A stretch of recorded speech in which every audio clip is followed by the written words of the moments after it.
Awesome. Thanks, everyone. Just here to give an overview and a quick demo of our new, well, I guess not all newish, last couple quarters, Google Sheets app. We've added this. It's an app in the marketplace that you can download with an extension from for Google Sheets. I'm going to be demoing today using it with Workday Adaptive Planning. However, I want to point out this could work with any integration that works within DataBlend. So if you're connecting to Sage Intacct, QuickBooks Online, HubSpot, Salesforce, you name it, we could build reports off of those workflows as well. The idea being that we're seeing an increase in organizations that are leveraging Google Sheets, whether it be because they are a Google Workspace first organization or a Mac-based organization where a lot of the Office features don't work as well for Microsoft. The idea is showing you how you can automate board packages, reports, leverage our formula and report builders to easily get data that's in tabular form into a format that's more easy to consume. If you want to go ahead and flip to the next slide. The other thing I want to point out that's the use case and value add. So it is a collection and reporting platform. However, it's also an opportunity to use it as a data collection method to post workflows into other data sources. So again, I'm going to be demoing, we only have probably about 10 minutes or so allocated for this demo. I'm just showing you posting some information and updating back to Adaptive, but you could be leveraging Adaptive to collect information around journal entries, invoices, anything you wanted to post into a target system. The concept would work. So with that, I can go ahead and try and allocate the bulk of the time to actually showing you the platform.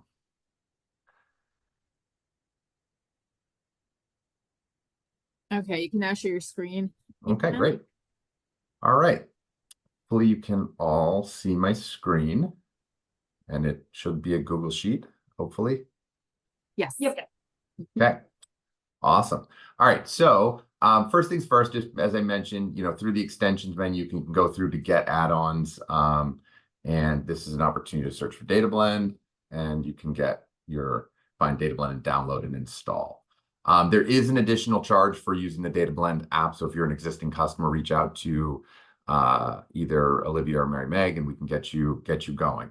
The idea is once you have that extension installed, you get the menu item here, and then we have the ability to either create new or update existing queries. So I'm going to go ahead and bring up my list of queries that we've built for reporting. And what I'm showing on my screen is, what's a relatively basic formatted out P&L. So product revenue, costs, expenses, and I have this export that's tied to support it. And I'm going to go ahead and show you this first. This is probably the more basic approach to doing reporting. Then I'm going to move into our drag and drop report builder second.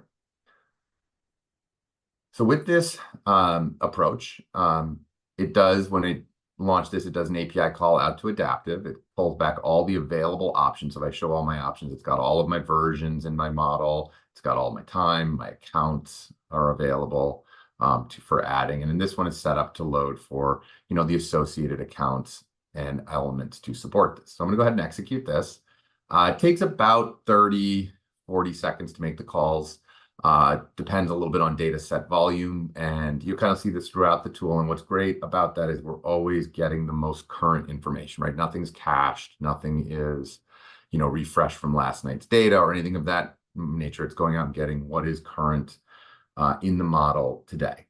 And what you're going to see is when this loads, it's actually in this first example populating to this data tab, and it's leveraging what's our kind of proprietary formula that's just called Adaptive in this instance. We have others for other tools that knows the format that this data will come out and lets you write this syntax in relatively easy to follow date, what do I want, month or year to date, the account name, etc., versions you're looking to load. And then you can see, there you go, you've refreshed, your data into this view.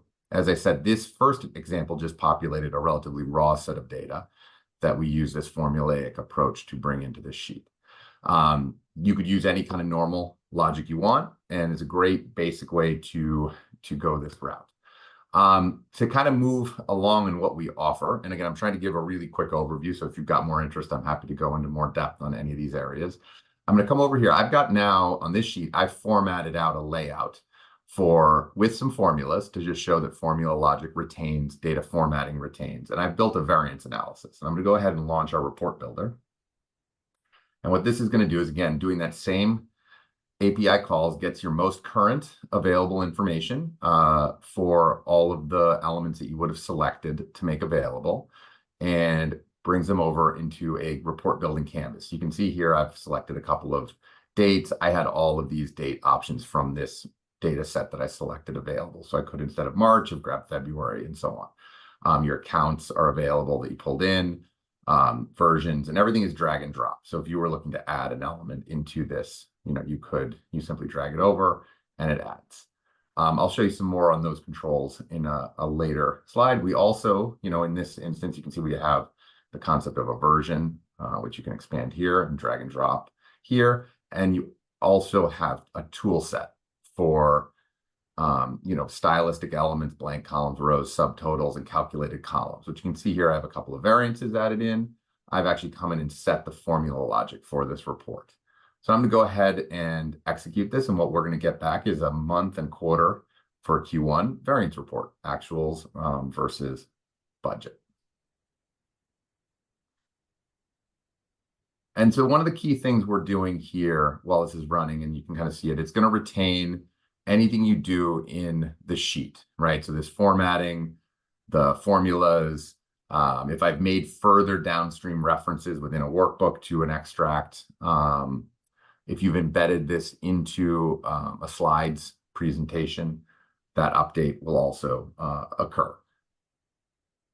So nice, opportunity, kind of push button, get your data out of your source systems. Again, this is a demonstration off of Adaptive, but you could easily be doing this off of as I said, a GL system data set, a CRM system data set. All of those are supported and possible. We have been a bit focused on the adaptive arena just because the demand has been very high, but there you go. So you can see I got a fully formatted variance report back. My data set and formats stayed. My formula logic, was retained.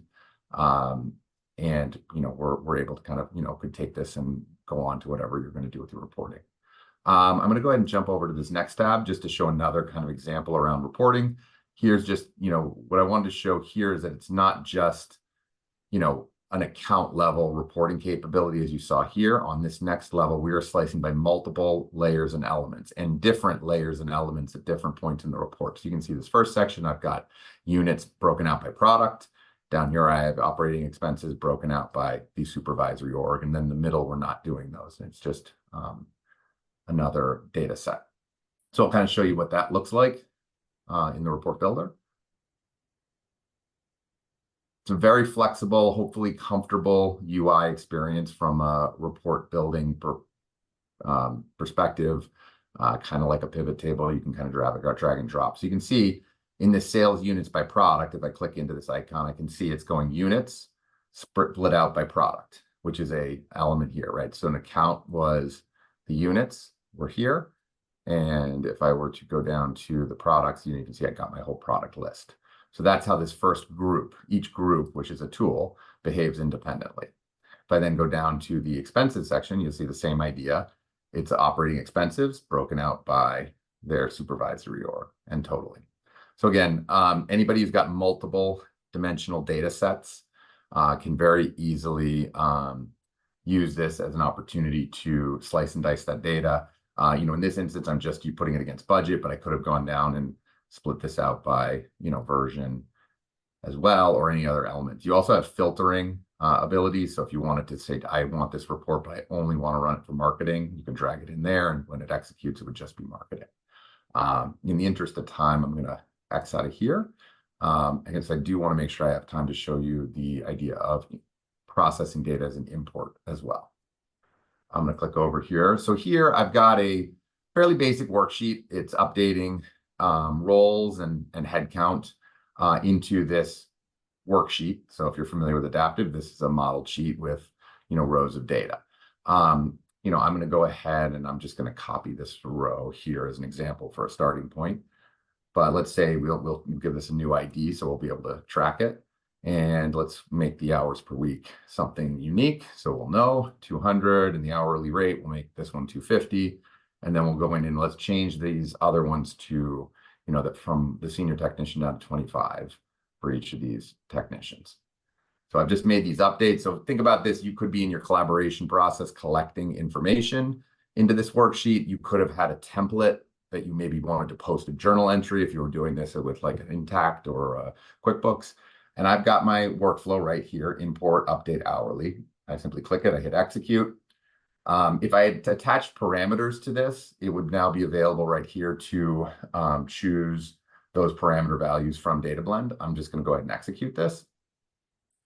And that's going to run. It'll take, a couple of minutes. It's going to, or not even, I'm sorry, probably 30, 40 seconds to run. What this is doing is it's doing all the data transformations necessary to load into the target system.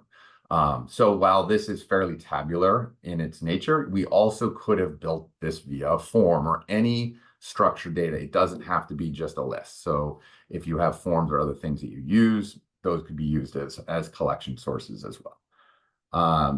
That'll process. I'll get a notification of the completion here shortly, and then I'll jump over to the target system, and you'll just see that the data did in fact update.